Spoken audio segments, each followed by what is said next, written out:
Okay, I'd like to welcome everybody and recognize that there may still be a few people that will be joining us as we go along. I'm Carol Herbert. I'm the president of the Jewish Historical Society, which operates as the Jewish Museum and Archives of BC. And I'm absolutely delighted to see all of you here this evening to celebrate the launch of our wonderful book, Looking Back, Moving Forward, 160 Years of Jewish Life in BC. This book has had a long gestation. I've described it as an elephant's gestation. It took us a long time to get to the point where we are able to celebrate the handing of the book to people in the last couple of weeks. I would like to reflect for a moment back to the beginning of our thoughts about the book. It really went from a gleam in the eye of Gary Averback, who had been involved in the development of a book at the time of the opening of the physical museum in 2007. And it was Gary's idea, really, that this was the right project for us for a 50th anniversary event for the Jewish Museum and Archives. And we're extremely grateful to all of the people that contributed to the success of the book, particular to the book committee, which had varying membership over time, but the core committee were Lainey Levine and Shannon Gorski, who co-chaired, Michael Tripp, Al Simmons, and Gary Averback and myself.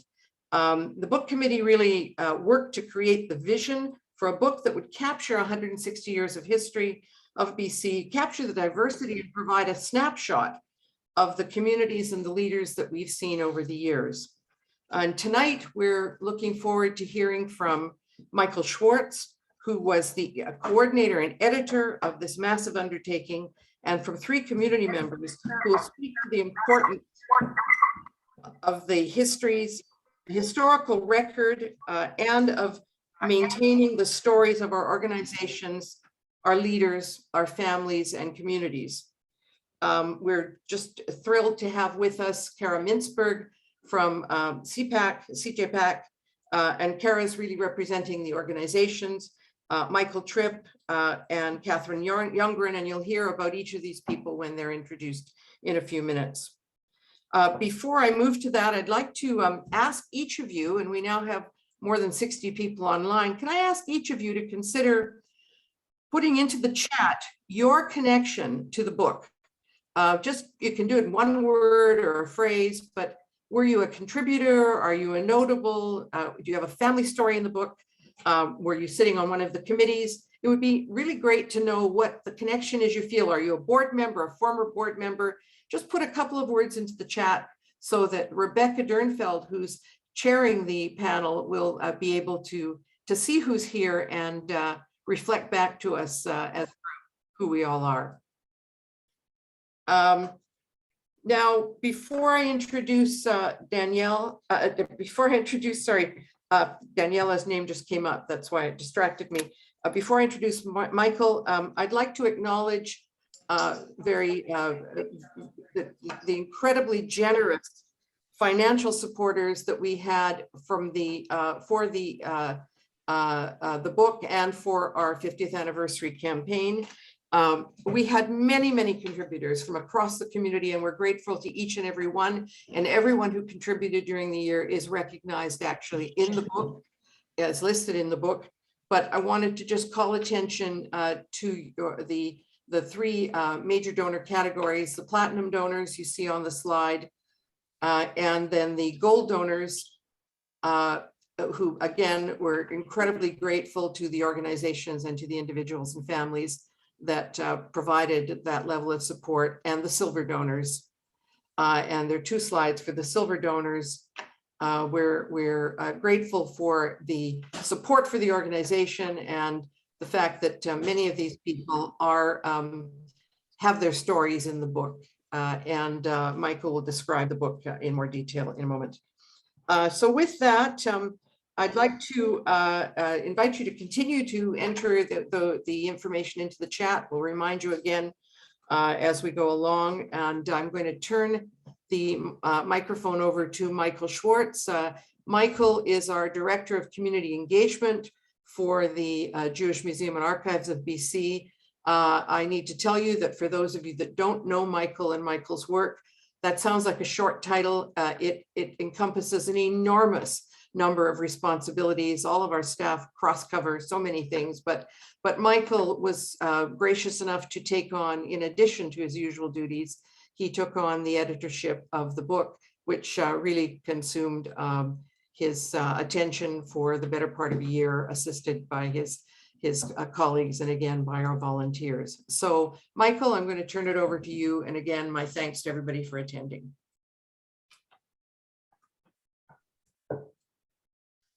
Thanks, Carol, and thanks everybody for being here. It's exciting to see this come to fruition, as Carol mentioned, after such a long time that we've been working on it. And I'm very pleased with the results. I hope that the rest of you are too. And so I thought I'd share a little bit about how we came to be here.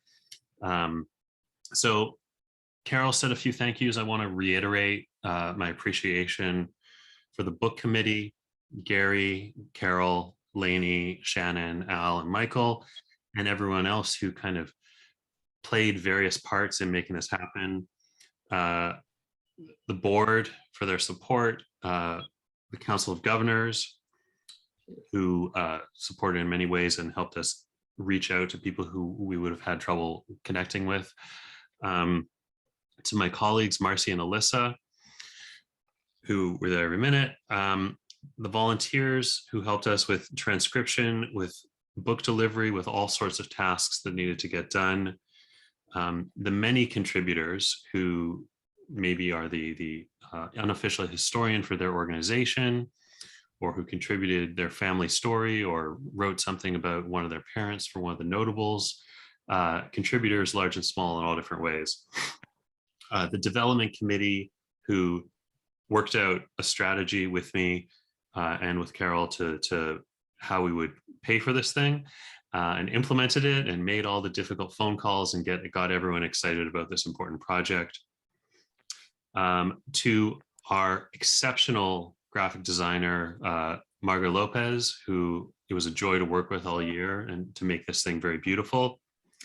Rob Beach and Bob French at Mitchell Press, who also were exceptional to work with and had the highest appreciation for what we were doing and held it to such a standard of quality that they seemed to adopt it as their own to ensure that they, would sign off on something beautiful.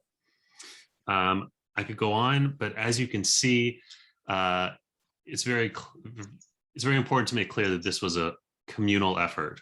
I was the ringleader, trying to keep everything moving in coordination, but I can't imagine trying to do this alone. And I'm just very grateful to have had so many capable people willing to lend a hand to make this truly once in a generation project happen. So how did we get here? The process, my involvement in the book began in January 2021. The decision to make a book happened a little earlier. I was peripherally involved in those discussions last summer and over the previous summer during 2020, as we were looking forward to our 50th anniversary, we were starting to think about what could we do. And as Carol mentioned, Gary had this idea to do a book. And after some thinking it through, what that could look like, we adopted the project. And the book committee began working on it in summer of 2000. And it became clear that there needed to be somebody at the hub steering this massive thing. And I agreed to do that in January. So I began then, and I began working with the committee more closely on an increasing basis, basically daily, as we set out to make something lasting.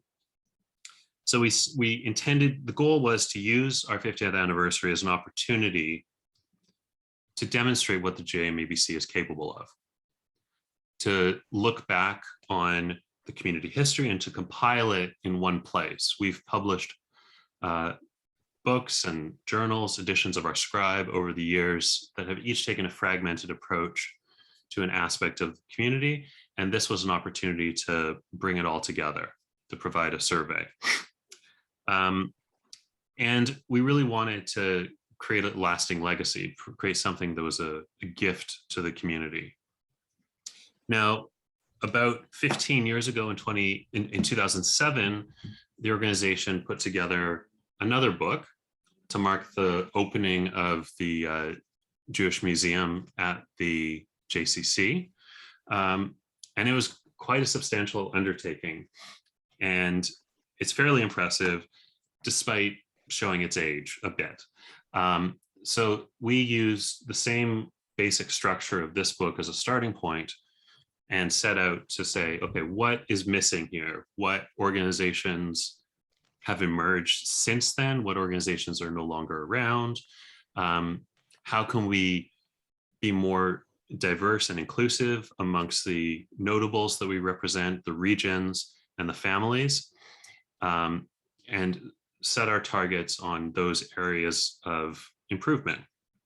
So if you take the two books side by side, the table of contents will look fairly similar because they follow the same basic architecture. But some improvements were made, or growth. I mean, the changes that happened in this book demonstrate the changes and the growth of the community at large. So just a few notes, statistics to cover that. In the 2007 book, the number of regions covered were 3. And in our book, we have 8. The number of organizations went from 50 to 88. Notables went way up from 77 to 169. The number of families present basically doubled from 23 to 45. And the pages in the book increased from 208 up to 288.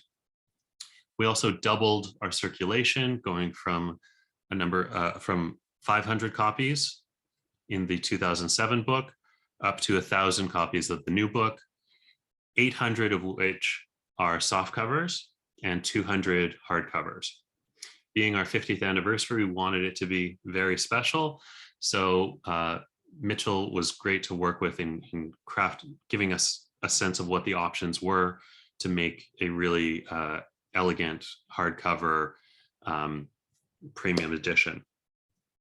So with our so kind of going back to our timeline, with the basic structure of the book established, we then had to decide on our design direction.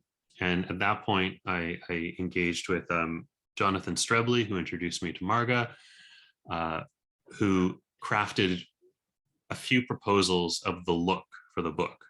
And this came to the committee, who approved the direction we went with, which took inspiration from our existing design language. So the kind of look and feel that you will see in the Chronicle, the Scribe, and our website and our other publications, but went off a little bit in a different direction to kind of make it feel a little more special. The bronze color that is throughout the book, the typography is actually different. It's not the same typography that we use, even though it came from the same type foundry. So it is essentially a cousin, but a little different. So these kind of decisions were made to try and say, what's it going to look like? One of the things that was determined in that process was it's got to show off the photos. It has to be very visually compelling. And I mean, that was an idea that had zero argument. Everyone was on board for that. And I think that that really became a benchmark of the book itself. As you flip through it, you'll see that there almost isn't a single page. There's only a handful of pages that don't have a photo, let alone multiple photos.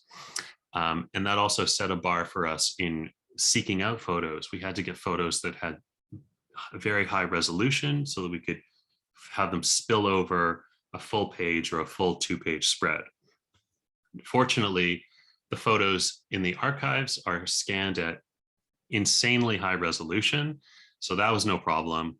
It only became a bit of a headache when we were trying to get photos from organizations who haven't kept very good records, or families who don't know where their photos are. You can imagine. But in those cases, I made it a priority to work very closely with people to try and help them make the best of their photos and really present them as elegantly as possible. So with our design direction set, it was then, and working with our architecture of what was going to be included, we set about making lists. Project like this is a lot of information and a lot of data points, as you might say. So for every person, every family, there had to be someone to reach out to them, someone to write it, someone to edit it, to someone to make sure that there were the photos, we had to keep track of all the different photos and make sure that they're high enough quality. You can only imagine. So my life for much of last year was staring at spreadsheets and editing them, cleaning them up, and making sure that everybody was working from the latest edition. And if there are any gaps in the book, and admittedly we know that there are, the spreadsheets are to blame. And at this point, it's worth noting that, I mean, I don't need to remind anyone that the past couple of years have been a very strange working environment. This home office that you see me in today is where much of the book's creation happened. I was in daily communication with Carol. I was in frequent communication with the team, with Marcy, Alyssa, with the rest of the committee, answering emails, fielding material, phoning a million different organizations, and trying to make sure that we're all working from the same data set.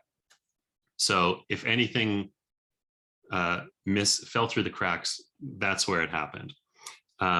Now, in parallel to all of the content gathering that was happening at that time, I was also meeting regularly with the fundraising committee and their team of volunteers who were making phone calls and really hyping up this project, and trying to get people to understand how great it was going to be. It's always very difficult to explain to somebody what it's going to be before it even exists, right?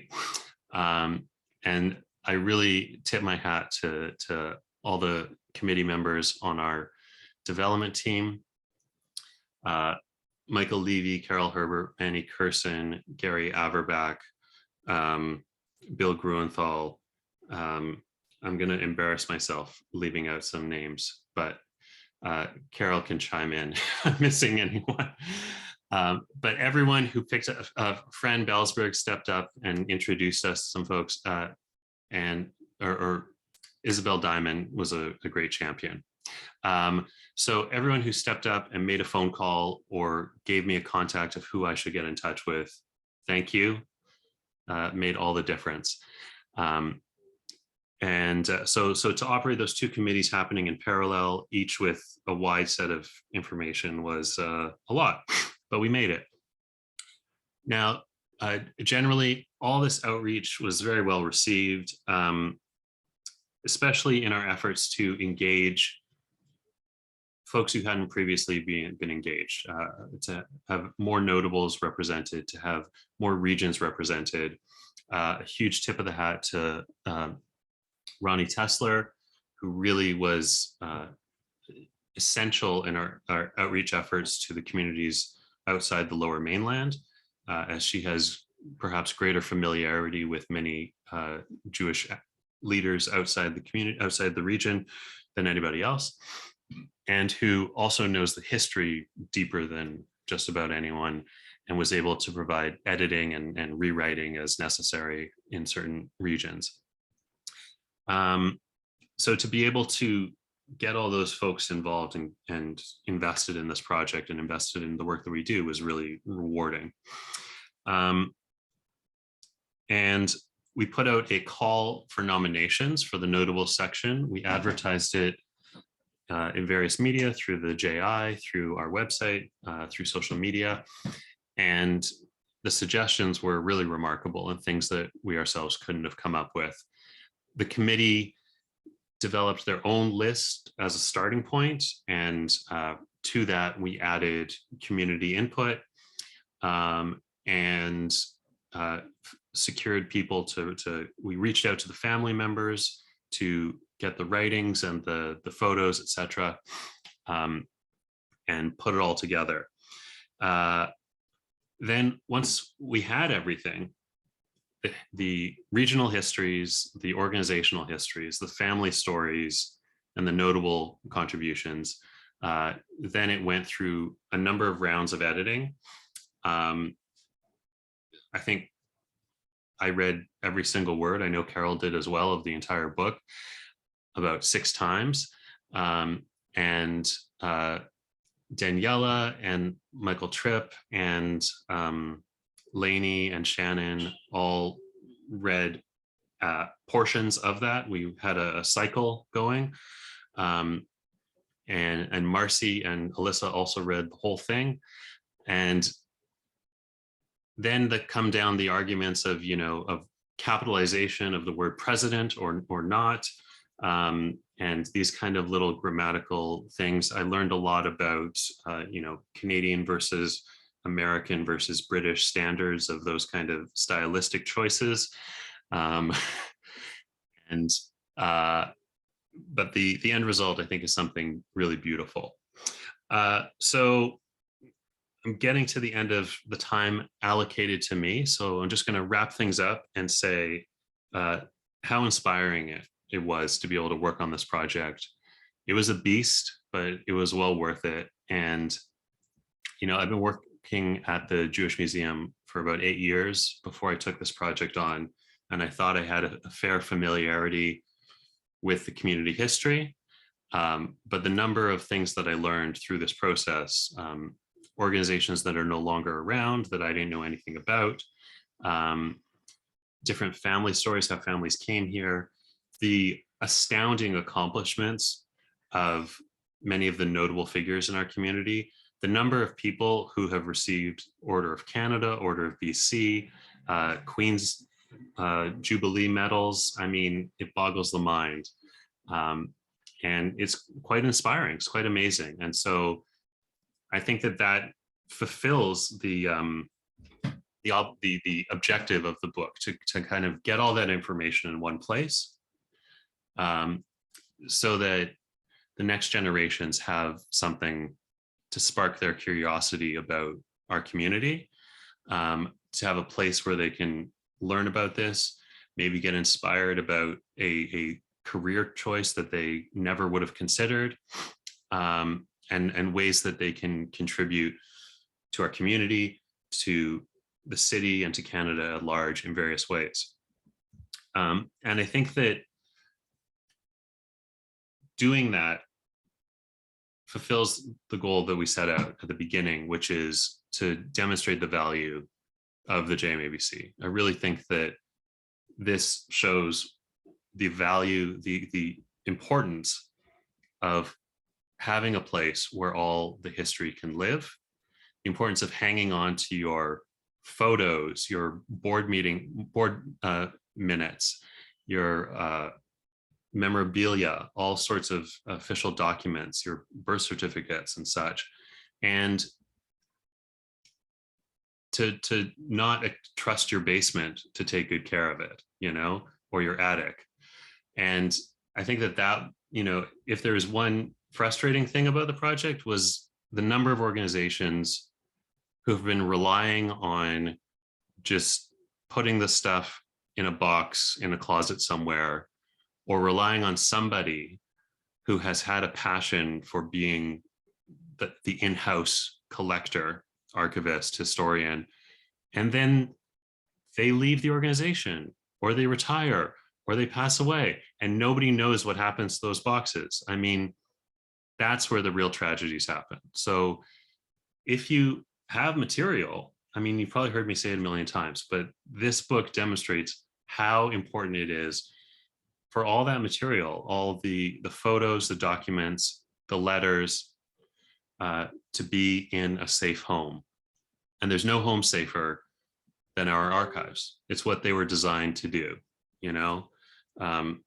you'd rather cross a river over a bridge than just like lay a log across it yourself and see how it goes, you know? Trust us, this is where it needs to go. So there's the hard sell, but I really believe it to be true. So I'm gonna pass it to the panel. It's been an honor and a pleasure to work on this project, and I'm really excited to see what happens next. Thanks. I'm going to give it over to Rebecca Dirnfeld, is the head of the Public Programs Committee, and she's going to introduce our panel. And then we're going to, I think that she'll be fielding questions for the panel and the rest of us. Rebecca? Thank you, Michael, and thank you for that wonderful overview of your participation with this book and the amount of collaboration that went into making it happen. So fantastic to hear a bit of the backstory. We don't always get to have that when we receive books or purchase books for ourselves. So wonderful to be able to hear how this all came to be. I now am very happy to be able to introduce our panelists this evening. And we've titled our panel, The Value of Telling Our Story.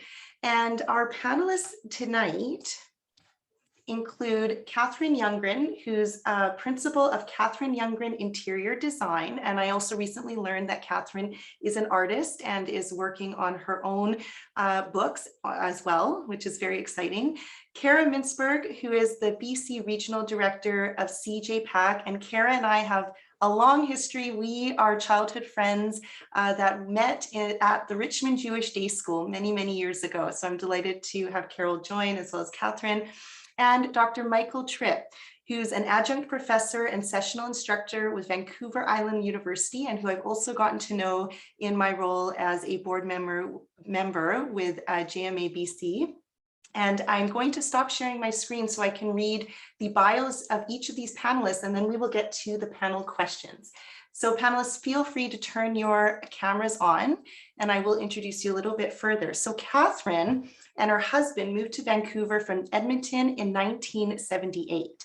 Now retired, Catherine established her own interior design firm in 1981, specializing in restaurant and retail store design. In the last 20 years of her practice, the firm transitioned into the design of senior care facilities with a particular interest in long-term complex care. Catherine continues as a volunteer on various research projects in senior care. Catherine is a fellow and past president of the Interior Designers Institute of BC and is a past president of the Council for Interior Design Qualification based in Washington, DC. In September 1989, Catherine's father passed away very suddenly, and in the emotional days that followed, a truth that she had long suspected came out: her father was Jewish. For many complicated and private reasons, both her father and her mother, who was not Jewish, had agreed that their children were not to know.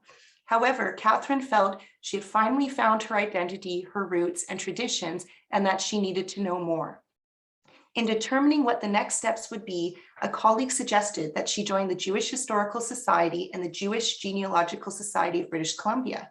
Over the years, Catherine has served as the president of both organizations and continues to serve on the boards of directors for each society. Welcome, Catherine. Kara Mintzberg has been involved with British Columbia's Jewish community for years. She has won local and provincial awards for projects she's developed for several mission-driven organizations, including being the youngest recipient of Jewish Federation of Greater Vancouver's Young Leadership Award. Kara is a proud member of the JMABC community, having worked at JMABC as the education coordinator from 2011 to 2013, 2 years that solidified a bond of admiration and respect for the organization, its mission, and their mighty team. Today, Kara works as the BC Regional Director for CJPAC, a national nonprofit centered around political engagement. Kara comes from a long line of volunteers and entrepreneurs and strives to honor her ancestors through all her personal and professional pursuits. Welcome, Kara. And Dr. Michael Tripp was raised in San Francisco, attended the University of California, Berkeley as an undergraduate, earned a teaching credential at the University of Southern California, and began his career as an elementary school teacher in 1968. Growing up in an extensive Russian and Russian Jewish community, he took advantage of his heritage to write an MA thesis on Russian Roots, the Origins and Development of an Ethnic Community in San Francisco. He continued to teach and to focus his research on Eastern Europe and Russia, first in the geography faculty at San Francisco State University and later at the University of Victoria, where he completed his doctoral dissertation in 1998 on the geopolitical phenomenon of Soviet post-Soviet national parks. From the early 1990s onwards, he also served as a consultant for the World Bank, USAID, CETA, and other public and private entities engaged in post-Soviet Russia and in Canada. As well, he has been active in a variety of community-related activities, from unionizing UVic's sessional instructors for CUPE to serving on numerous Jewish and non-Jewish boards. For the past 25 years, he has been a member of the Geography Department and the Global Studies Program at Vancouver Island University, teaching courses ranging from World Regional Geography and International Development to Urban Social Geography and Natural Resource Management. He retired from Vancouver Island University in 2016, but remains affiliated as an adjunct professor and a sessional instructor. Welcome, Michael. We have such a fantastic panel tonight. I'm so excited to have you all here. So to begin, I have a question for you, Catherine. Catherine, our Jewish histories go further back than 160 years. Can you speak to the importance of taking the first step in documenting our family stories? Well, for me in particular, it's been very important in terms of not only just discovering family in general, but also my Jewish roots. And I think one of the things that we often need to start with is we start with ourselves, and then we look back to our parents and as far back as we can go. And one can kind of do a family tree in which we just do a listing of names and see how large that tree can be. But more importantly is doing research in the context of community. So in terms of my coming to Vancouver in 1978, that's my kind of family history within Vancouver. But it became very important to, kind of understand my family, and the focus with my family was on the communities that they came from. And in doing the communities, it was also then visiting archives, the importance of archives, the importance of the accessibility to archives. And I've been most fortunate in being able to find a broad range of documentation as I traveled through England and Scotland and Poland and Israel on my journey. I think that it's incredibly important that we go back. It gives each of us a sense of identity and a fullness in our lives. And I'm very grateful to this community of Vancouver community in being so inclusive and allowing me to participate to the degree that I've been able to. Thank you, Catherine. And this is a quick follow-up question. You mentioned the concept of inclusivity within a community. I'm curious if you can share a little bit more about what that looks like for you coming into the Jewish community after you realized what your roots were. Well, what was really lovely here was when I first had that identification kind of confirmed with me, that I spoke to a couple of people and they said to me, well, you can't be part of the Jewish community. It's your father, it's not your mother. So no, you can't be. And then again, the colleague that we referred to in my bio, he and I were taking an urban planning course together, and I explained my concerns. And he said to me, there's the Jewish Historical Society in Vancouver. And in that society, there's a lady called Sissy Eppel, who has founded the Jewish Genealogical Society of BC. And I'm sure it would be okay, if you joined. And so I attended my first meeting with Sissy, and she was so welcoming. And I'll never forget, she said to me, if you're 1/32 Jewish, she said, you're a member of our society. And from that point forward, and I became very interested in the aspects of what the Historical Society was doing.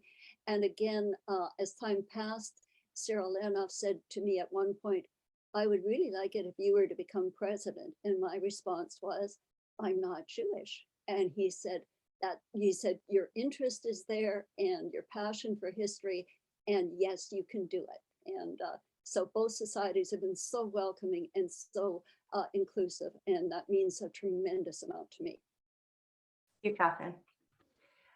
Kara, a question for you. So you have worked with JMABC and now with CJPAC. Can you share, based on your experiences working with Jewish organizations, what is the importance of recording their histories?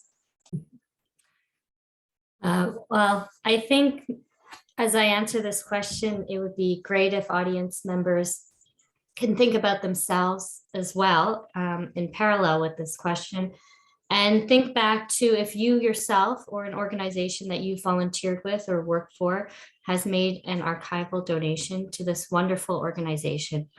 Because I think if you can fall back on that memory and that recollection, you can understand why it is so important that as a community, our collective consciousness is gathered into one spot, whereas Michael Schwartz said it's beautifully taken care of with golden gloves, in temperature controlled rooms, in well-organized, well-cataloged spaces. The materials are honored by the Jewish Museum and Archives of BC in a way that fits the material so much better than a dank, stuffy basement or someone's derelict file cabinet that's sort of hidden under other boxes of stuff. So when it comes to honoring an organization and honoring the people that have built the organization and have supported the organization, you want to find a space that will match the remarkable nature of these pieces, and that is the Jewish Museum and Archives of BC.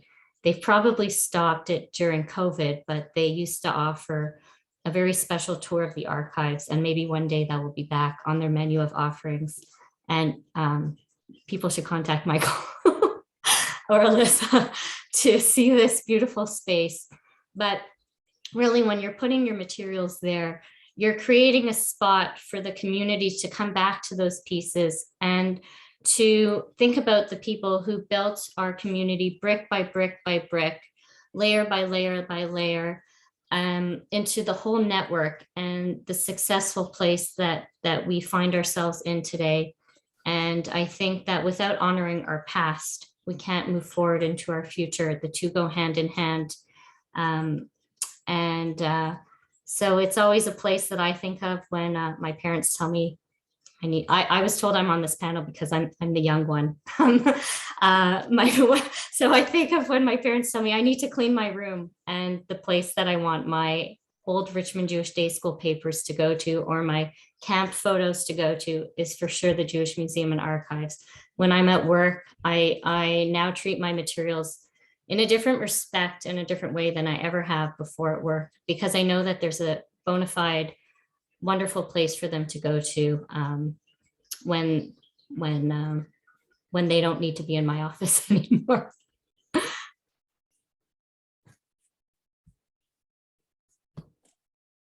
Thank you, Kara. I was trying to find my unmute button.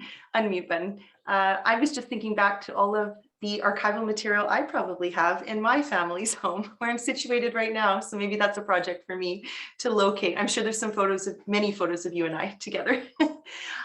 So another question now for Catherine and Michael. When approached to participate as a contributor to Looking Back, Moving Forward, why did you feel this book and its distribution was important to you, your organization, and our community? Michael, let's start with you. Okay, thank you. Well, I moved to Victoria in 1989 and came to do my doctoral dissertation, and had thought about, we're moving from San Francisco with a very large Jewish community. My wife came from New York City. Her family was a number of generations there. That we were moving to British Columbia, and did not think there was going to be a Jewish community up here. So lo and behold, even in Victoria, there was a very interesting, very viable Jewish community on this island. And as I learned more about the Jewish communities in BC in general, I had an interest in incorporating the histories of our Jewish communities beyond Vancouver Island core, or excuse me, beyond the Vancouver regional core, into the JMABC. one way or another. And then I became a board member. I was at a Jewish Federation of Victoria and Vancouver Island board member, and someone I was asked, would you like to be a board member of JMABC? I said, what is it? They told me what it was. I said, yes, I'll do it.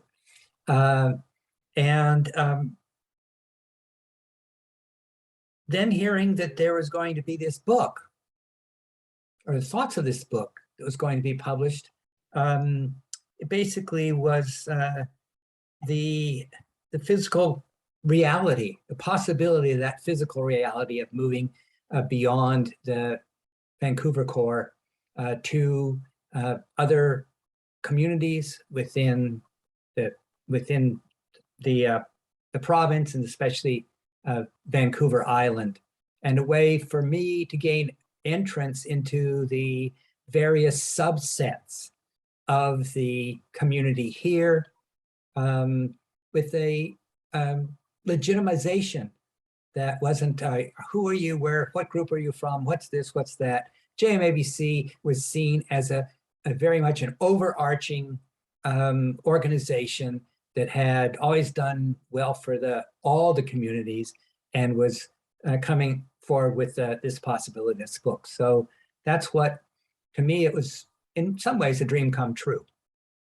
Sometimes a bit of a nightmare to come true, but we've got to this point, and it's wonderful.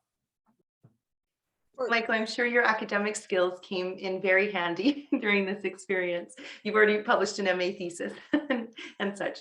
Fantastic. Catherine, anything to contribute? Well, for me, there are a number of reasons. I think for me personally, I wanted to be involved in the book and to make a contribution because of kind of respect and gratitude to the Jewish community in general for being so welcoming, and also for the fact that this is kind of my second time around on the board with the Jewish Historical Society. I was on the board, and of course, as mentioned, served as president. So I had a period prior of about 15 years on the board.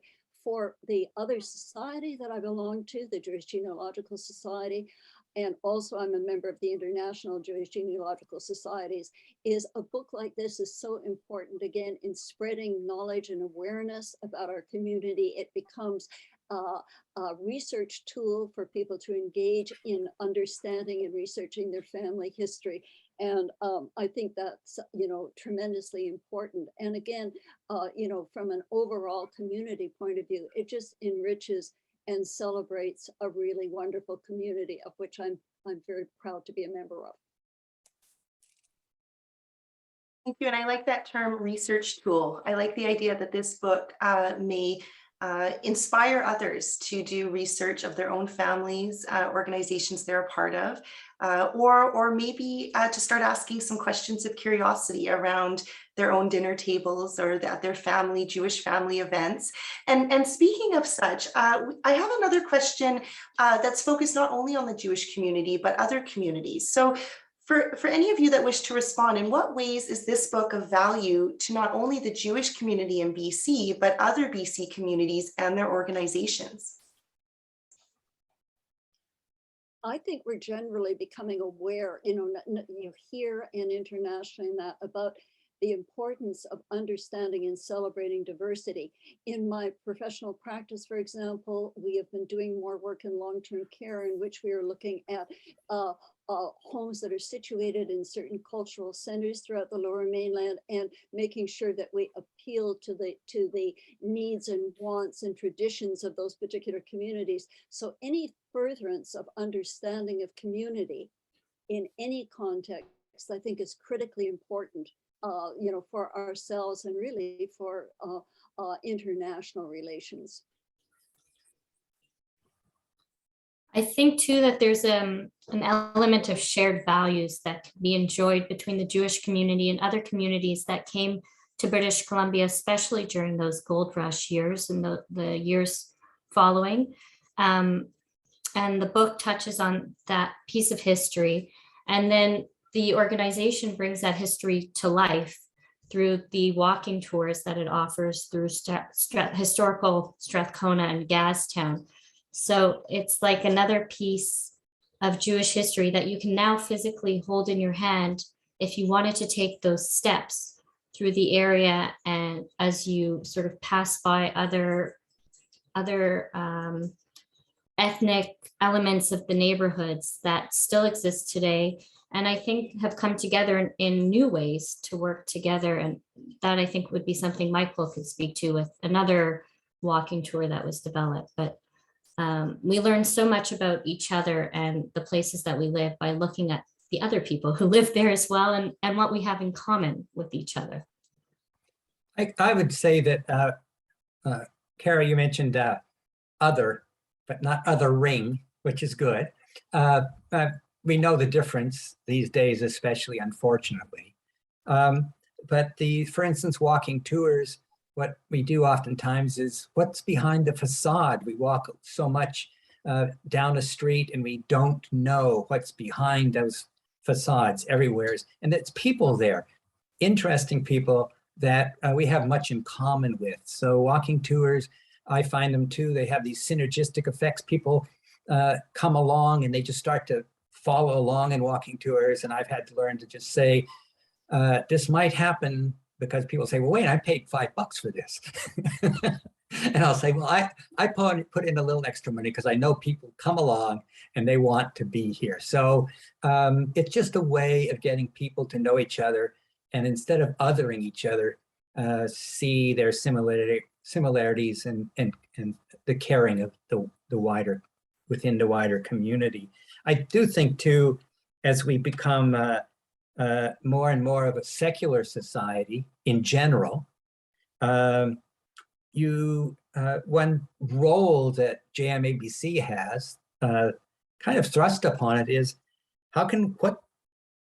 as we become more secular, what can we anchor our meaning of our existence on? I mean, I'll go further into that, but what is the meaning of our existence? And one way is looking at ancestral histories to bring us together. Why that urge to do that these days? And I think partly it's trying to find an anchor to our lives in many ways. And JMABC really is at the forefront of this process within the greater Jewish communities in British Columbia.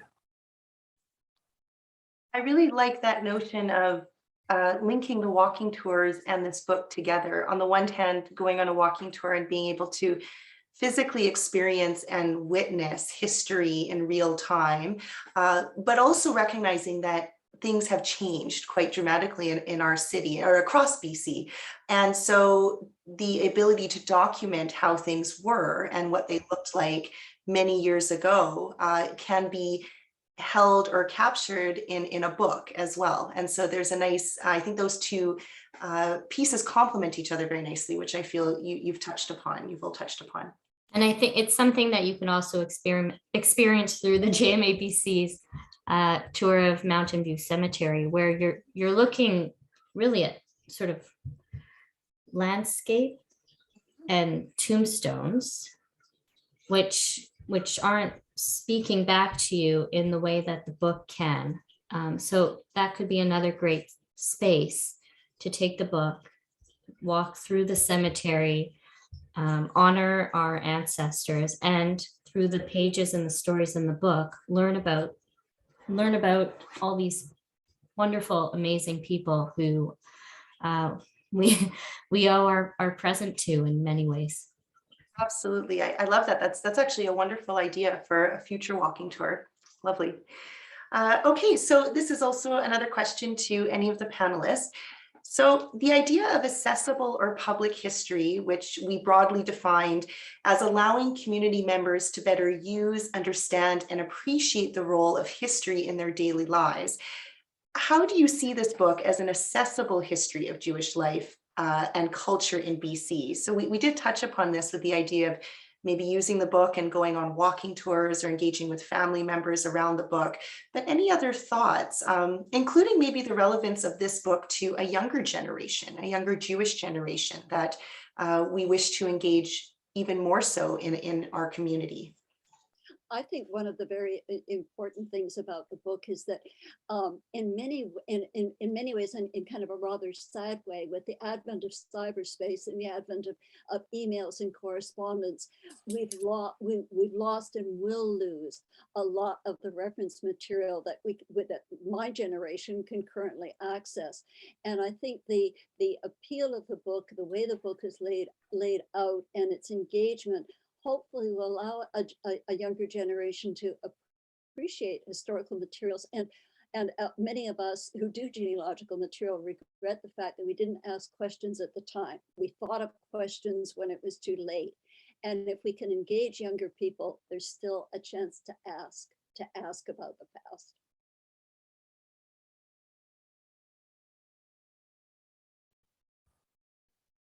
I could just add a little bit here, is in following up on you, Catherine, in engaging younger people. One process I've used is to just, I'm the oldest member in my generation, and have known 6 generations well. So usually my family or the extended family comes to, you know, Uncle Mike or whatever they call me, and says, well, I want to know more about my history. And I'll just take one photo and tell a story around it, like a family gathering, and spend 4 or 5 pages and send it to them. And then that starts to get out on that internet. It's something I hadn't thought about before, but I gave it to one person for a wedding. And then all of a sudden, all the cousins got it. And so I saw that that what we see as a problem with the internet and such is ephemeral, but in some ways it is to the next generation. It has a lot of meaning to it. So it's proactive in some ways as well. And sometimes you never know when the way things will come full circle. My nephew, when he was in his late teens and early 20s, and I was doing this research, would say, well, you know, why? I mean, these people aren't important. And I think one of the things that engaging in history and community history is that everybody is important. The person who was the ragman going along the road, that person was important. That person was part of community. And I think that we, you know, really begin to, appreciate that. Interestingly, he has married into, he lives in the United States, he's married into a Jewish family, and he wants now very much to know the history, as does his wife, you know, to know our side of the family. And so I didn't anticipate that, but the depth of his interest is really rewarding. I think something interesting that could be done would be to follow up with everyone who's purchased a copy of this book and maybe send them a list of questions or a worksheet that they could go through with their family, namely the younger generation that I was told I'm here to represent. I'm enjoying thinking of myself as young. I think this is so. Yeah, the book is sort of inspirational in that as you're turning the pages, you're looking at the stories of sort of people back then, but then the book takes you into the space we are now, and we're learning about More about the book. these leaders that we have today in our community. And I think it could be interesting if everyone who's purchased a copy of the book, or maybe wants to buy another copy of the book, it has a worksheet that they can go through with their family as they enjoy this book in the space of their home on their coffee table. And it can become a tool that we use to record new stories and add new chapters to the book, even if those chapters are sort of self-published within your own family unit and don't go as part of a larger publication. But maybe the organization can lead us in that storytelling and documentation piece that we can all take together separately, whatever suits that family's wishes. building on to Kara's comment is we had a wonderful writer who participated in a number of workshops with the Jewish Museum and Archives. Her name is Lil Bloom out of Toronto, and Lil really specialized in family history. And she said, you know, if you don't know how to begin, think about who was at the family seders over the years. And often that's a starting point for the connection. Close your eyes and think who is sitting around the table. And from there, you often begin your family history. Take it easy, Sandy. No, I know. Michael, You're not I'd like to show you Sandy. something. Sandy. Oh, looks like there's a photo being shared by Sandy.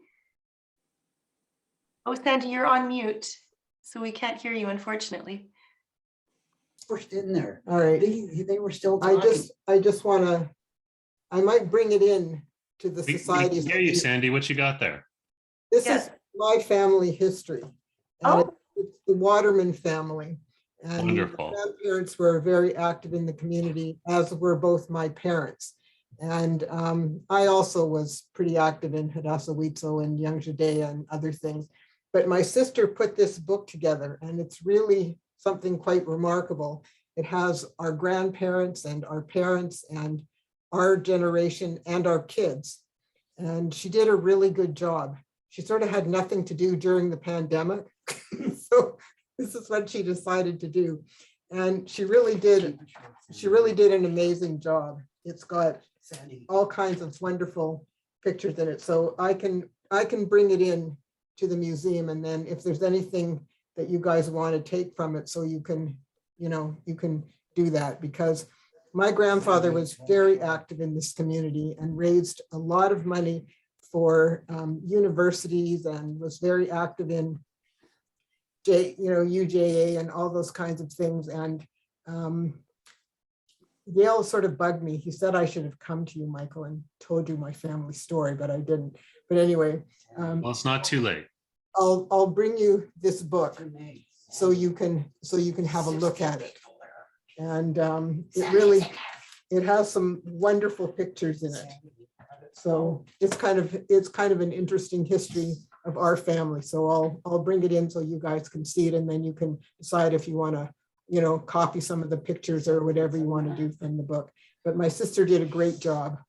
Well, Really applaud that her. reminds me that we have a number of books that families have put together, either telling their own story or the family story or an individual story.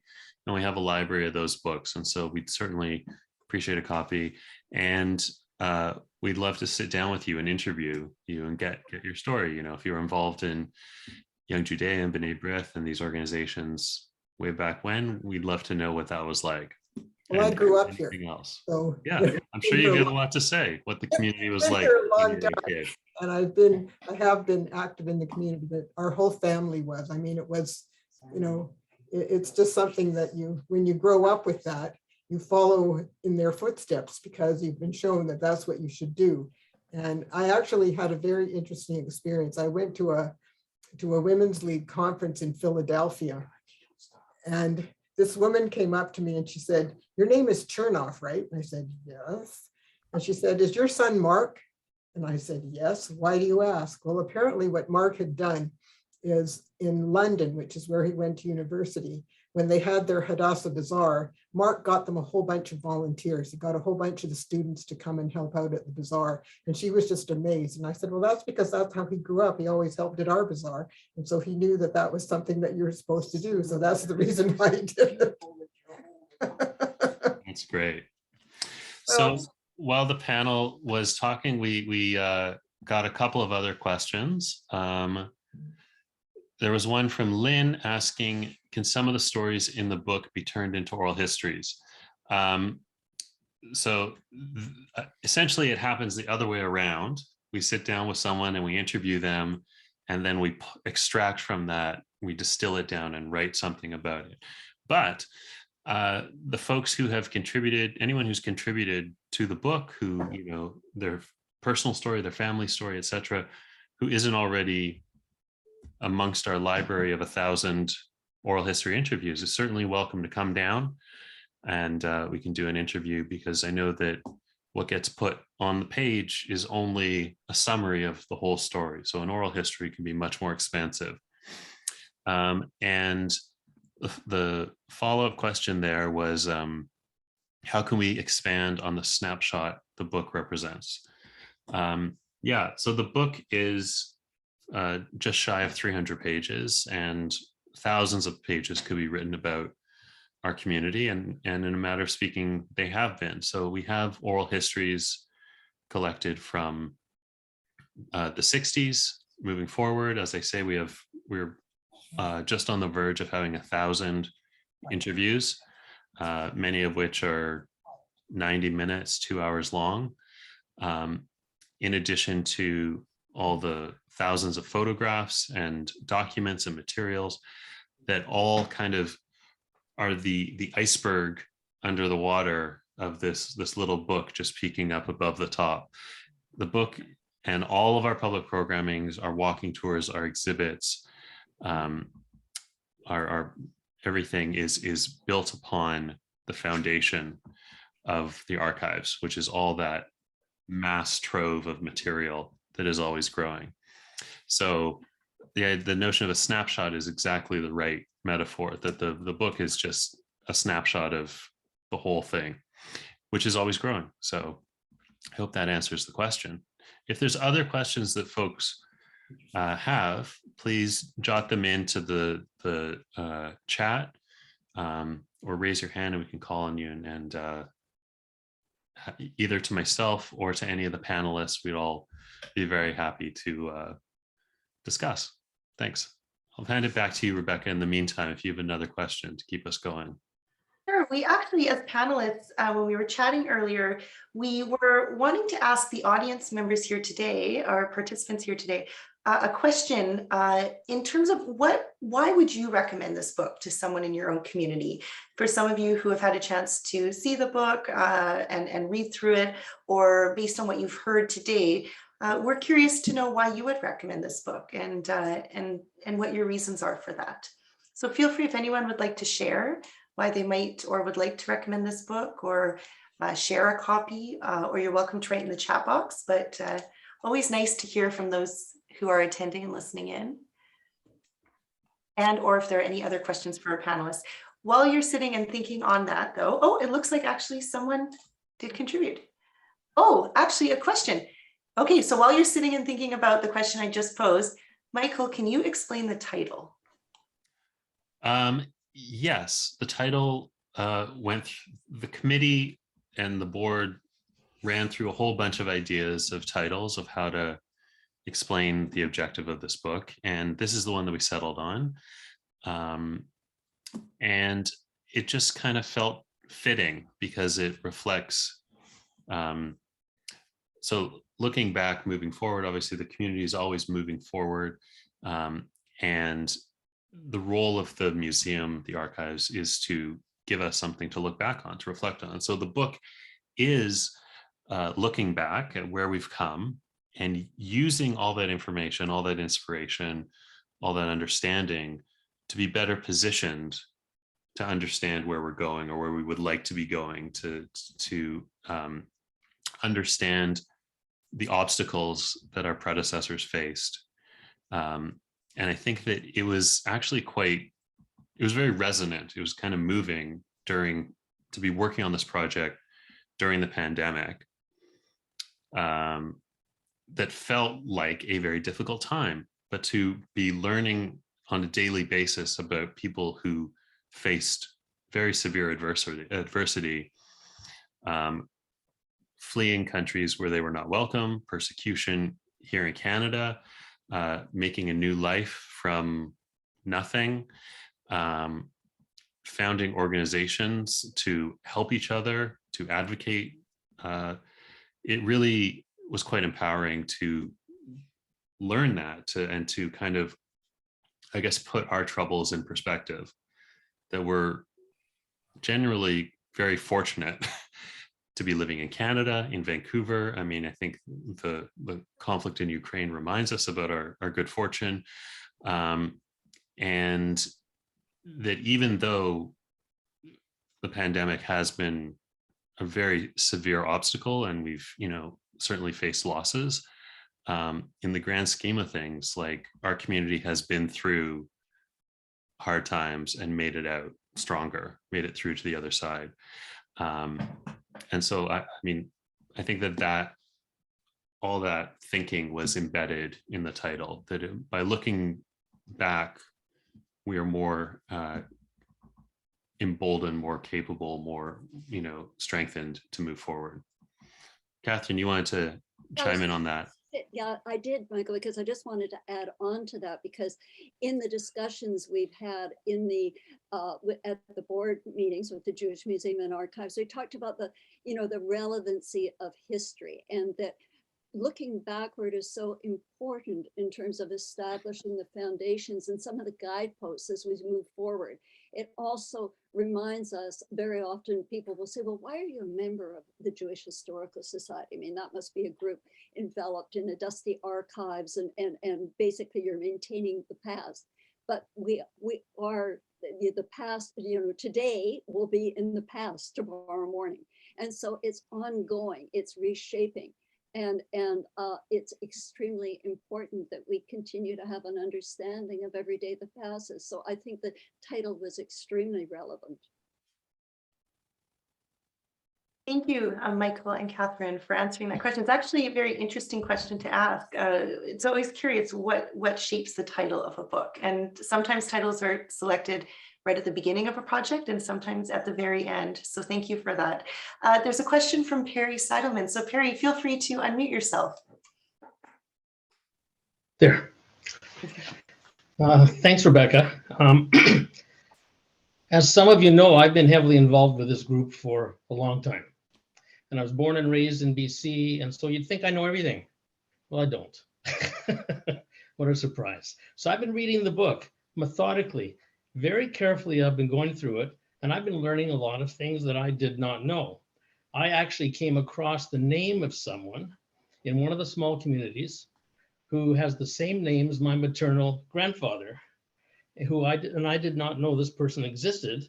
So I've actually reached out today to connect with him to see if there's anything there.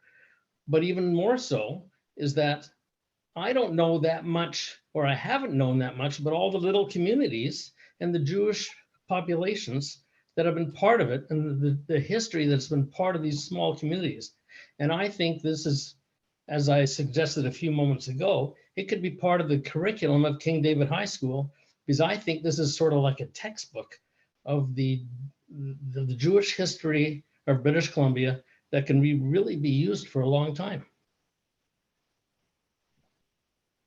Really, Harry, I really like that idea, because I think for youth and young adults who may not have the opportunity to talk to their own family members, or maybe there was a bit of disconnect between their own ancestry and history and who they are, I think a book like this offers a stepping stone, a gateway. So it may not be necessarily their family histories that are in this book, but to be able to read and learn and be inspired, and to also figure out maybe what organization they might approach or engage with in order to find out more information or develop more resources for themselves. I think it can be used as a very engaging tool for those who might just need a place to start. So I think for youth who are hopefully doing that in their family dynamic, but also are doing it in the classroom with their teachers and their peers, it's a lovely way to almost expand that family tree project that I think everyone has had to do at some point in their life,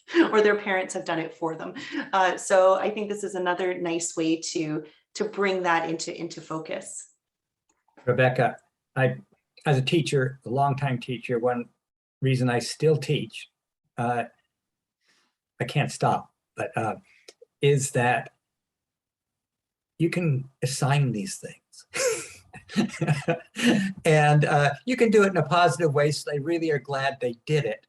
But this is gives it legitimacy in a life that where everything's being constantly filtered out, and what am I going to what's prioritized, and much of what we're talking about is really hard to get prioritized at the truly younger generations, from grade school up through the university.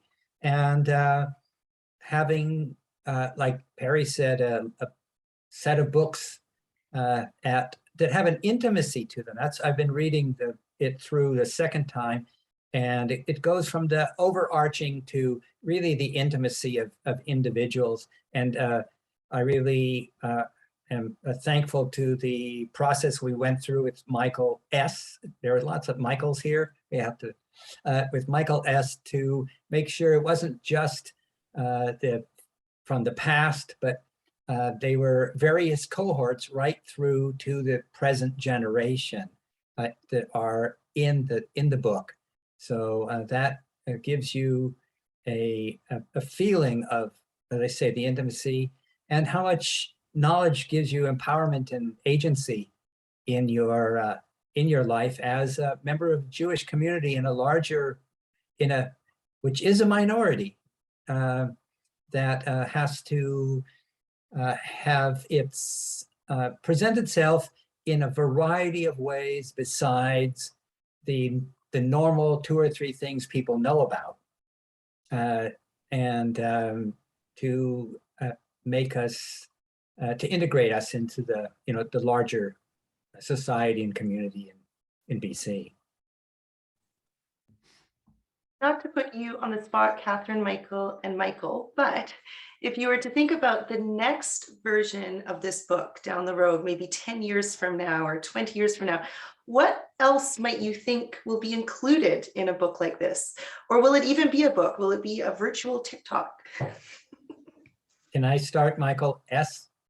Can Michael T Please, start for a moment? please. Okay, because that's been on my mind since as I start to hand these books out, I feel good we've got beyond the core of Vancouver, but people out in Victoria, for instance, it's like, well, wait a minute, there's not an awful lot here about Vancouver Island in terms of the individuals and such, and it's a good way. All I can say to that is that's the next step. If we were to make an equivalent truly book, if we were to add a cohort from the island equivalent to what happened in Vancouver, it would take a lot of time. It would have taken more than one person, and I did not want to be that one person, to say who was going to be in the book. I see that as one of my upcoming tasks, is to bring in all the people that are interested and say, what are we going to do to get to that level of intimacy that we have in the book from the Lower Mainland? Something to think about. I think that captures it quite well.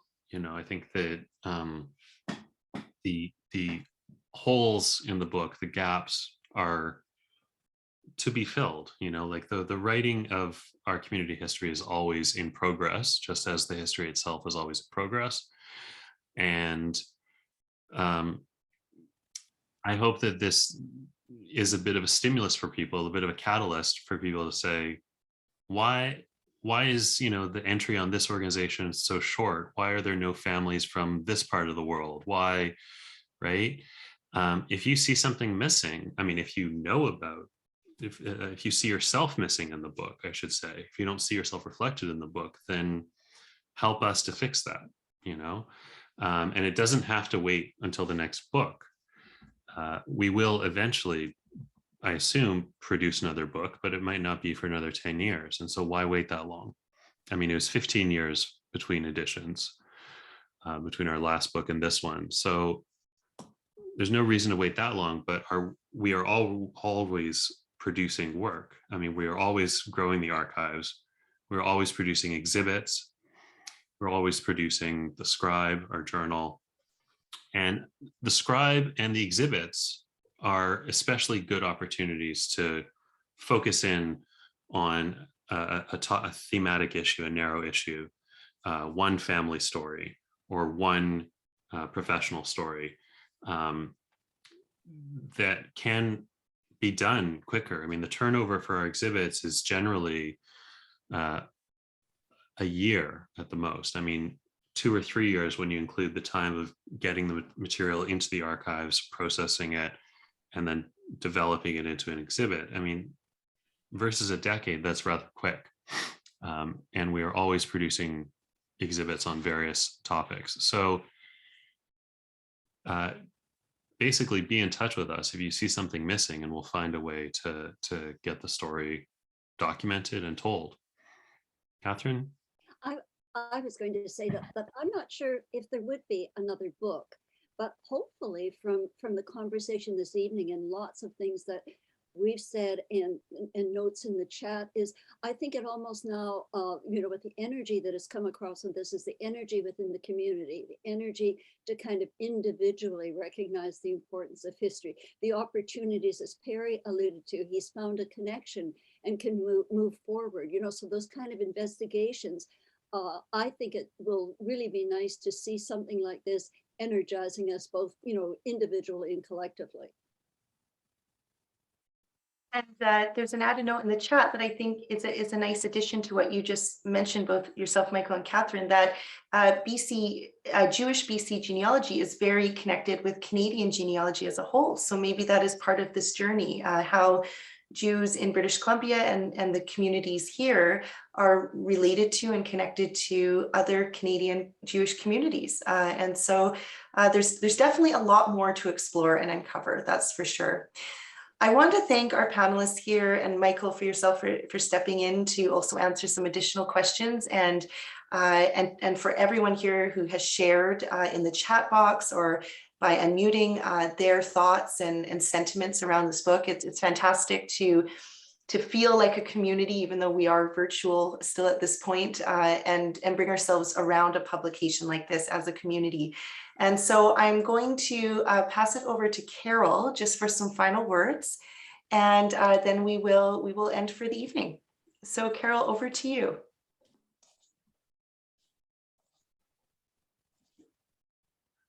Oh, Carol, you're muted. You can please unmute. It's hard to believe that after 2+ years, I still get the most common comment that we have for any of us on the meeting is you're not mute, you're still muted. I want to thank Rebecca for working with the panelists so that we could have such an interesting conversation this evening. I want to thank Michael Tripp and Catherine and Cara for your contributions. I think you had some really interesting comments to make, really food for thought and for us as we look forward, because as Michael said, I mean, we look back, now we're moving forward. And we really are an umbrella organization that sees ourselves as an organization that can embrace anyone who wants to be part of the Jewish community. We cover the bases that you don't have to be in a shul or in the JCC. You can participate in other things within the community, or you can just participate by being part of the history and the presence of the larger community. When Gary Everback suggested that we create this book, I think that we didn't fully appreciate the amount of work it was going to be, but also I think that we did not really appreciate either how wonderful it was going to be. And I think others of you have said in the chat and in the comments, that you've reported the same sorts of thing as I've experienced, certainly in reading the book, even though I'd read it over time, as Michael Schwartz said, I'd read it as it was being created. But as I looked at the finished book, as I read it, each time I pick it up, I learn something more. And it is a book that was designed to be on your coffee table, to be there for others to look at, for your children, for your grandchildren. That's what Gary talked about, is that it would be something you could show your children, your grandchildren, and they'd see where you came from, where they came from, how they connect. And it's also something that people who are not part of our community will enjoy looking at, because it tells a story, a snapshot of this community, which is related to other communities as well. We had an interesting experience the other night when Michael Schwartz was speaking to a shul community in Houston, Texas. And in that exchange, Houston, Texas is a long way from here. It turned out that there was someone there who was related to people in Vancouver, and Helen Aqua, who's on the call tonight, who's on our board, is actually related and has made that connection based on that conversation. So the more conversations we have amongst our communities, across our countries, across the world, the more we'll understand our own history and the value of those histories, of all those people that have come together. Again, one of the most enjoyable things for me in reading the book is to read the family stories and to read those origin stories, how people got here from so many different places. And we know it's just scratched the surface. So we want to be able to feature more and more of those, whether it's another book or it's online or it's in various formats, as has been said. I think we will be doing that going forward. I want to just mention again how sorry we are for those that were inadvertently left out, because there were a couple of errors and omissions, and we will be dealing with that, those by publishing a special issue of the Chronicle and featuring those individuals and families. But there were a lot of people that did not respond in spite of our efforts to reach out, or didn't see that they were important, didn't see that they were necessarily notable. The fact is, every one of your stories matters. Every single story is important to the tapestry of this community. And it's only by letting us record it as an oral history or collecting your materials that we can make sure that these stories don't disappear. That was the other striking thing for Michael and I think, was when we read some of the organizational histories, realizing that those well-meaning individuals who are writing the histories today actually didn't know things about the history of their own organization. And some of us are old enough to remember some of the organizations. That's helpful, but we have to make sure that those are permanent records, because our children won't know, our grandchildren won't know. So please buy a book, buy one for your friends, buy one for your family, buy it for a bar mitzvah gift or a pnei mitzvah gift, or for any other reason you can think of. It really is, I think, a treasure for us to have, a treasure to take with us when we go to other communities, to be able to see what we are at this point in time in British Columbia. And we hope that as we continue to build the story going forward, we'll see more and more of the emerging leaders, the few of whom are in the book. And we know that there are more out there. We hope that they will be continuing to help us to build this community in British Columbia. It just makes me so proud to be part of this community in our province and in our country. And we are blessed to live here. And thank you so much, all of you, for participating this evening. And we look forward to being able to have an in-person event soon that we hope we can provide some food and drink to you, as well as some food for thought. Thanks again, everybody.